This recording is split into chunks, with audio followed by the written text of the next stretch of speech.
All right, man, peace. You know, brothers, I remember when Cam Newton was in college and he was able to win the national championship with Auburn. And then he was drafted #1 overall by the Carolina Panthers. And in his first 2 regular season games, I believe he became the first quarterback to throw for over 400 yards in each of his first 2 regular season games. And immediately after that, the prognostications were running rampant that we were about to see the greatest quarterback of all time. Well, over the course of his career, Cam has not lived up to those predictions, but he has had a very good career, especially being a quarterback who truly has never had any great wide receivers. We all know that Cam has his share of deficiencies when it comes to accuracy and ball placement, receiver selection, timing, etc. But pound for pound, inch for inch, he's been one of the most impactful players in the NFL over the past 6 or 7 seasons. We all remember that he was the MVP back in 2015 before he came up short against the Denver Broncos. But this year seems to be transformative for him because he's finally starting to understand the importance of decision making on the field, which is pivotal for quarterbacks.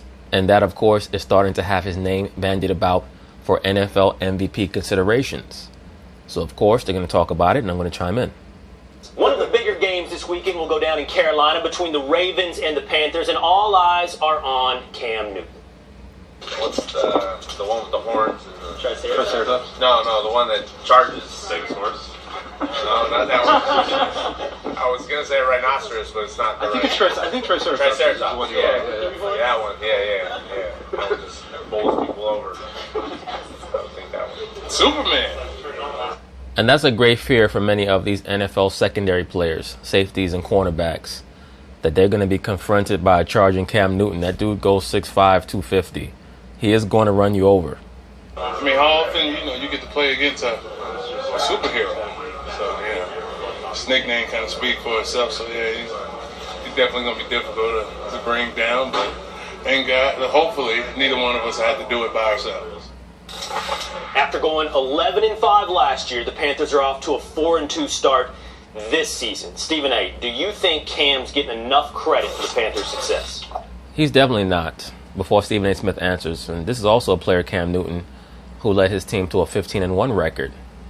And then even before that, when Colin Kaepernick was still a very impactful quarterback, they had a showdown in Carolina where I believe Cam had led his team to a 12-4 record. So over the course of his career, I think that Cam is going to be a quarterback who's not truly going to get his just due until he retires.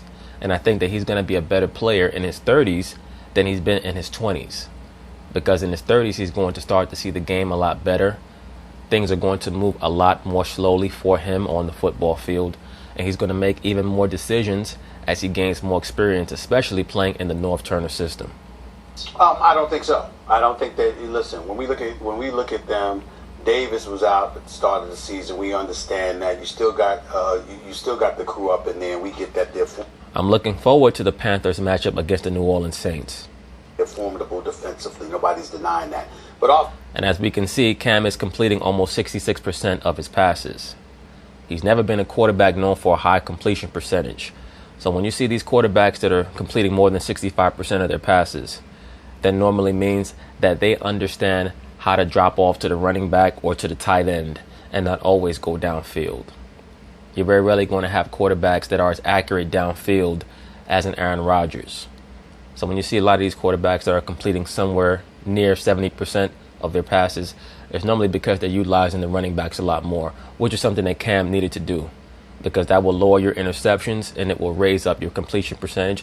It will also raise up your third down conversion rate, which is pivotal for top-notch teams that intend to make the playoffs and for top-notch quarterbacks.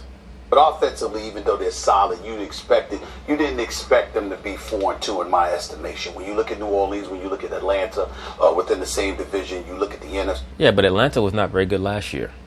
The NFC conference. You didn't expect this, but they've got some good victories this year. I'm just looking at some of this stuff. They beat Dallas, of course, at the beginning of the season. They beat Cincinnati when Cincinnati supposedly was on a roll. The Giants is not that big of a deal. They lost to the Redskins. We get there. Then they turn around. They go to Philadelphia, and they beat the Philadelphia Eagles, the reigning defending Super Bowl champions. I think that the Baltimore Ravens are sort of blowing smoke to some degree, propping them up and what have you, sort of disarming him to some degree, because you don't want to sit up there and tug on Superman's cape per se. Not that I think he's Superman. I think he's big time, but I don't think he's Superman.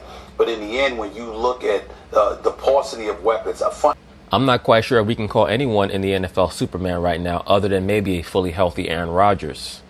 Pat Mahomes is going to have to put far more games under his belt before we can give him that title. Now, Cam, to a degree, he has defensive players who will call him Superman, because the defensive players, they're in awe of his physicality at quarterback. Funches can ball, McCaffrey can ball, but when you look at the Carolina Panthers, you don't look at them in the same light as you look at Atlanta's potency on offense, New Orleans' potency on offense, the Rams' potency on offense, but yet they still sit here 4-2, and they are 4-2 because of Cam Newton. So I got to give credit where credit is. I think Cam. That's even more reason why he's going to be deserving of some MVP consideration. I don't think that he's going to win it, not unless they can win that division. Now, if the Carolina Panthers can come back and defeat the New Orleans Saints and win that division, of course, that's going to put his name even more into the forefront for MVP consideration. As of right now, I believe that the leading MVP nominee will be Pat Mahomes. And then after him, probably a Drew Brees. You have Tom Brady in there as well. And then you also have those two nominees that play for the Los Angeles Rams, their quarterback and their running back, Todd Gurley and Jared Goff. Cam Newton gets exactly the right amount of credit, actually. People all know what he is at this point. Of a certain type of quarterback, the high draft pick guy who's athletic with a big arm but not accurate consistently down the field. Blake Bortles jumps to mind, Trubisky. Please don't ever mention those guys in league with Cam Newton. With all the accomplishment that Cam Newton has had over the course of his career, despite many of his deficiencies, he does not deserve to be mentioned in league with Mitch Trubisky and Blake Bortles. Give me a break. Jameis Winston, Deshaun Watson, maybe a little bit different body type, but you understand the idea of that. No, I don't understand the idea. No, I do not, Max Kellerman. Kind of quarterback, Cam is the best one. Cam is Superman in that respect. But in a way, the question is he a dead-end player? Meaning, he got you to the Super Bowl. I think of James Harden in basketball. He's an MVP. Everyone knows he can carry the team. Is he the guy you want in the playoffs? Now, for different reasons. Cam, Harden is an extremely skilled player. Cam can make a lesser team better than they ought to be. But can he put a good team or a great team over the top? Well, the real question is, are the Carolina Panthers even a good team without him? We would not really have the answer to your question unless they brought in two top-notch wide receivers. I thought he was Mickey Mantle, the Yankees Hall of Fame center fielder once upon a time. It was his league. His peers voted him the best player in football. He was about to win the Super Bowl. And when in the ultimate moment, he didn't jump on the ball. Right, but that's not the reason why they lost the Super Bowl. The reason why they lost the Super Bowl was because for some strange reason, he could not complete a pass downfield. He was even worse than usual in that game, Cam Newton was. You're a guy who's not consistently accurate down the field. If you're the best example of the athletic, big-armed guy who does that, he is the best example of that, then in the moment of truth, you gotta jump on that ball. And he didn't do it. The question, we have to extrapolate a lot. Small sample sizes in football. Does that reflect something about him? My answer. How could that possibly reflect anything about him when Cam Newton has wantonly been the most physical quarterback in the NFL? If you're trying to imply that he shows some level of cowardice, this is a person who normally leaps forward head first into the midst of the fray where it comes to quarterback sneaks or trying to dive for first downs and things of that nature. Answer is maybe it does. I need to see more to be convinced in those kind of moments. We know they got McCaffrey that helps the offense, it helps Cam. No one can do it by themselves. Cam can do more by himself than just about anyone else. Can he put the team over the top? The answer is we don't know, and I think everyone thinks the same thing about him. I think that's the... Cam Newton reminds me a lot more of LeBron James than a James Harden. Just a physical freak, someone who has his share of deficiencies. Every once in a while has brain farts in big moments. But he's so unbelievably talented and gifted that he can take an average team, and he actually prefers to play with an average team. He could take them above and beyond deep into the playoffs. But when he runs into a team with a high overall IQ, they're going to stop him. And I remember when he did win the NFL MVP, he started to not only compare himself to LeBron James, but to claim that he was above LeBron James. And they asked LeBron about it, and LeBron just barely shook his head. Point being is this: I think that they do reflect one another in a certain way. Of course, Cam has not been as successful in his sport as LeBron has been in his. But in regards to what they bring to the table, singular talents that are unbelievably athletic to the point where even their peers are in awe of them, then yes, I think that the comparison is something that's reasonable. That's the last leg of this, of his career, and where we're going to place him when it's all said and done. I think he gets the right amount of coverage and the right amount of, attention for his skill set and the things he brings to the table. But I think the last kind of notch that he needs to achieve for, I'm sure for himself, but for us sitting at this table and people and fans at home, is winning that big show, performing at the highest level and performing to the best of your ability and winning the Super Bowl and getting your team there and winning it. I think that's the last leg for him. Does he get the right amount of attention? Absolutely. He's a baller. He's a stud. But the last leg of this, from a fan perspective, is he has to win the show in order for us to look at him in the same breath in the category of the Drew Breeses and the Peyton. I will say this. Listen, he lost the Super Bowl. One of the ways in which I think he took an unfair hit is who he lost to. I know that he should have dove for the ball and what, but you going up against Von Miller and that defensive Broncos crew, you ain't lose some scrubs, okay? Once again, that's probably the best defense that I've seen, at least in this current incarnation of the NFL in regards to rules, etc. I believe that they were even better than the Seattle Seahawks Legion of Boom defense a couple of years before that, because I felt like their secondary was just as good and their front seven was even better, especially in regards to their pass rush. Hey, you lost a special defensive team that year. That's number one. Number two, when I look at the Carolina Panthers, their leading receiver is Funches. The man has 374 yards receiving. You know, Cam Newton is your second leading rusher on this squad. He's a playmaker that finds a way to get the job done when he needs to for the most part. If you had high-powered weapons available to you, like the Patrick Mahomes of the world and others, I would get it. But you're not... No. Well, let me say this about Patrick Mahomes, Stephen A. Smith, and many people are making a big deal about the weapons that Patrick Mahomes has. He has the same weapons this year that Alex Smith has had for the past year or so while he was in Kansas City. And Alex Smith did nowhere near the damage with those same weapons as Pat Mahomes has done. In regards to Cam Newton, I agree with you more. I just don't see the overall talent on his team. But who knows? Maybe they might bring in a Patrick Mahomes level talent and we might see abilities and Funches that we never knew that he had. So that's really the referendum that Cam Newton is going to be subjected to eventually.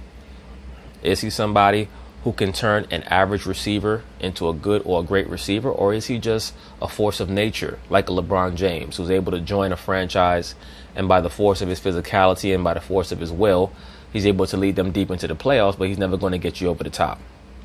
Nobody's accusing him of having that available to him. Yet somehow, some way he gets it done. That's why I think he deserves a lot more credit. Max, a lot of credit. I don't think Cam, listen, I've been a skeptic of Cam. I think Cam has shown a ceiling. But I don't think Cam gets enough credit for what they've done over the last year and a half. And Max, I think you gave us all the evidence we need. Not in your lack of support for him, but your answer. You're focused way too much on one play. And let me explain. I agree, sir.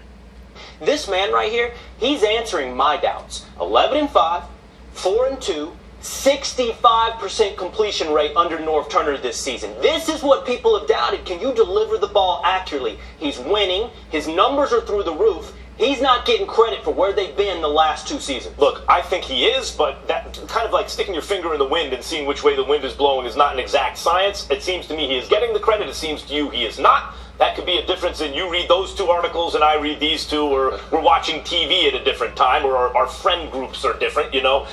In terms of what the reason I think that one play is important with Cam is we know he's a team carrier.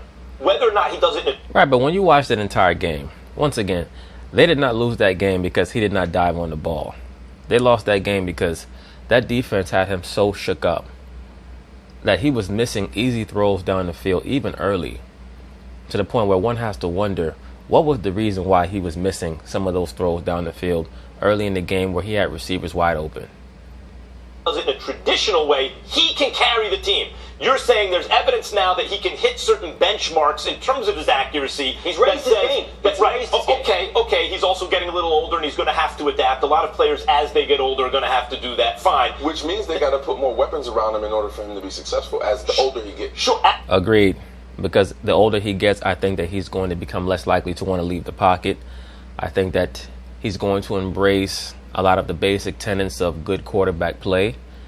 And they're also going to have to match him with more talent on the outside. And I think that we'll see more productivity as a result of that. Absolutely. And I think Funchess is pretty good, by the way. I agree. But the point is that that may be the He is high end. If you're saying maybe he can get even more accurate, okay, fine. But what I'm saying is a player like Cam, where the question is, can he be just accurate enough? Can you put the weapons or all that stuff? The question's going to be, since we know he can carry the team to the moment, can he get it done in the moment? Since it's not going to be by threading the needle all over the field. It's going to have to be by those kind of plays in the moment of truth. And until I see him in a playoff game jump on the ball, I have questions. The only thing I want to say is this. You say he's off the charts. Listen, he's a career 58% passer, completion-wise. It's at 65%, so it's off the charts for him. Yeah. But when you use work... Well, 65% is good for any quarterback when you have a winning record. Now, you have certain quarterbacks who are going to give you that little lollipop, that little candy, 68% completion percentage. And you have to look exactly at how they're playing and what the team's record is, i.e. at Eli Manning. Because you have certain quarterbacks who are good at hiding how poor they're playing. But for Cam Newton, whose playing style has always resulted in wins, for him to jump up in accuracy from 58% to almost 66%, that's major.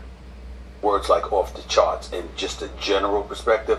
Drew Brees, 77% of his passes, 13 touchdowns, 0 interceptions. That would happen to be more off the charts. That's the definition of it. Justice Kane. Did I say off the charts? I'm just saying.